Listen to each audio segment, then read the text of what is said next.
There's this puzzle that sits right at the very heart of business, and it's one we're going to try and solve today. What is it that actually makes a partnership last?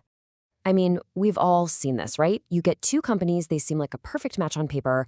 One partnership just crushes it for years, and the other one, it just implodes in like a few months. So what's the secret sauce? What's the thing that makes a professional relationship actually stick? Well, to get to the bottom of this, we're going to zoom in on one of the most fascinating and high-stakes partnerships out there, the franchise. It's this really delicate dance between, a local small business owner on one side and a massive global corporation on the other. When it works, it's incredible. But when it doesn't, the fallout is very, very real. And just how real are we talking? Well, get this.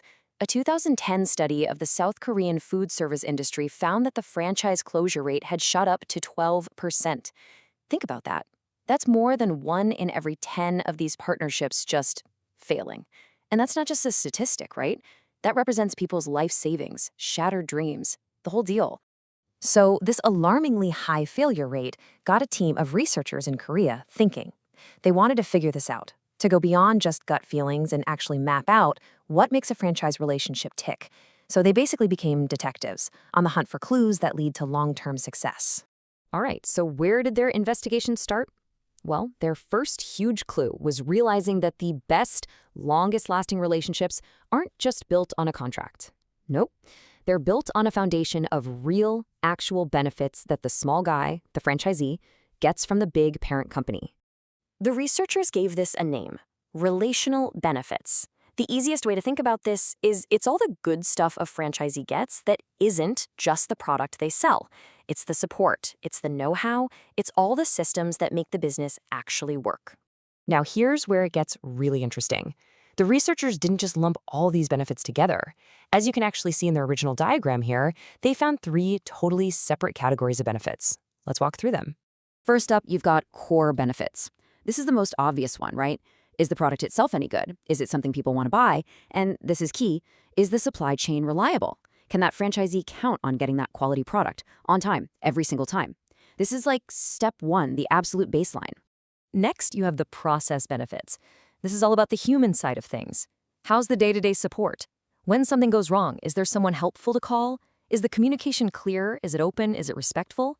This is all about making the partnership run smoothly. And finally, there are the operation benefits. This is the real big picture strategic stuff. Is the parent company sharing valuable intel about the market? Are they helping the franchisee innovate, maybe develop new products? This is the kind of benefit that helps a business go from just surviving to actually thriving. Okay, so the researchers found these 3 types of benefits, but here is the major insight. They discovered that the benefits themselves are not the end goal. They're the starting point.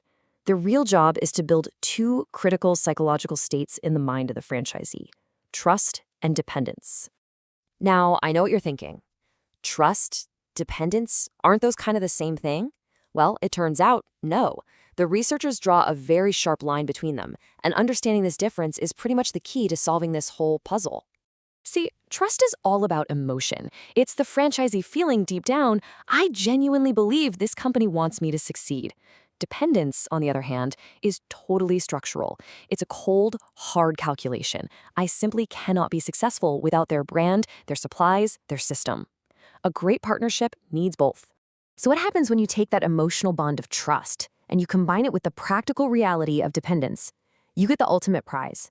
You get commitment.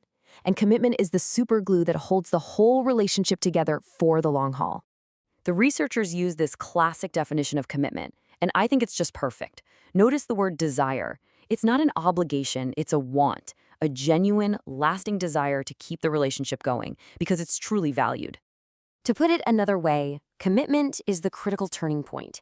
It's that magic moment when a business owner's mindset flips from, I have to stay with this brand to survive, to, I want to stay with this brand because I believe in what we're doing together. So now we have all the pieces of our puzzle: benefits, trust, dependence, and commitment. The researchers put it all together to create this amazing roadmap that shows exactly how one thing leads to the next, with the final destination being that all-important contract renewal.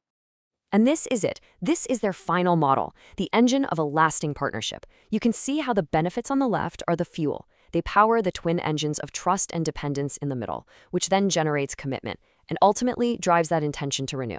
So let's just break down the most important pathways here.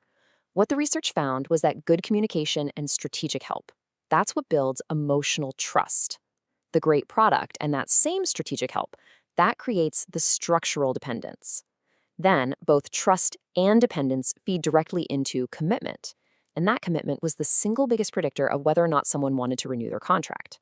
But the model also gave us a huge surprise. Check out the connection between core benefits, the product, and trust. The study found no significant link there.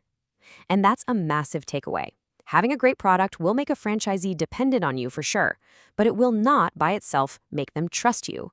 Trust has to be earned through how you treat them. So the whole puzzle can be solved with this simple 4-step roadmap. 1, provide real, tangible value. 2, use that value to consciously build both an emotional bond of trust and a structural need for dependence. 3, those two things together will create deep commitment. And 4, that commitment is what earns you the contract renewal. And what's so powerful about this is that it's way bigger than just franchises. This is a universal blueprint for any long-term business relationship. It doesn't matter if you're a supplier, a consultant, or a partner. The exact same rules apply. You have to deliver value that creates both trust and dependence if you want to achieve true, lasting commitment. Which really leaves us with one final thought. Think about your own important professional relationships with your clients, your partners, maybe even your boss. Are they built on dependence, where they feel like they just have to work with you? Or are they built on real trust, where they actively want to work with you? The answer to that question might just be the key to everything.